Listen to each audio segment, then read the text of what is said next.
મિત્રો, રાજકારણમાં જુઠ્ઠાણું ચલાવવું સહેલું છે, પણ જ્યારે સામે હર્ષ સંઘવી જેવા નેતા હોય ત્યારે દાવ ઊંધો પણ પડી શકે છે। આમ આદમી પાર્ટીના નેતા અને ધારાસભ્ય ગોપાલ ઇટાલિયાએ વિધાનસભાના પવિત્ર ગૃહમાં કંઈક એવું કહ્યું કે આખરે તેમને નીચું જોવાનો વારો આવ્યો।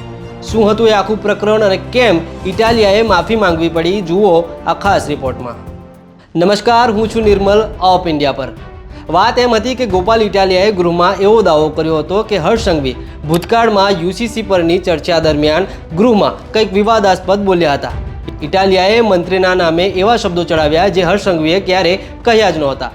હકીકતે તો ગોપાલ ઇટાલિયાએ કોઈ પણ પુરાવા વગર માત્ર સસ્તી પ્રસિદ્ધિ મેળવવા માટે મંત્રીના નામે મિસકોટ કર્યું હતું। હવે આ તો છે હર્ષ સંઘવી, તેમણે તરત જ ઇટાલિયાના આ જુઠ્ઠાણાને પકડી પાડ્યું। ડેપ્યુટી સીએમે પડકાર ફેંક્યો કે જો મેં આવું કહ્યું હોય તો પુરાવા આપો, અને ગોપાલભાઈનો દાવો સાચો નીકળશે તો હું રાજીનામું આપી દઈશ। પણ પાછા વળે તો ગોપાલભાઈ સાના તે પોતાના જૂઠને વળગી રહ્યા। જ્યારે દસ્તાવેજો ચકાસવામાં આવ્યા ત્યારે ખબર પડી કે ઇટાલિયાએ હવામાં તીર છોડ્યા હતા। જ્યારે ગૃહમાં સત્ય સામે આવ્યું અને વાત સસ્પેન્શન સુધી પહોંચી ગઈ ત્યારે ગોપાલ ઇટાલિયા પાસે માફી માંગવા સિવાય બીજો કોઈ રસ્તો નહોતો બચ્યો। આખરે આપના ગોપાલ ઇટાલિયાએ સ્વીકાર્યું કે તેનાથી ભૂલ થઈ ગઈ છે અને તેને વાંકા વળીને હર્ષ સંઘવીની માફી માંગી।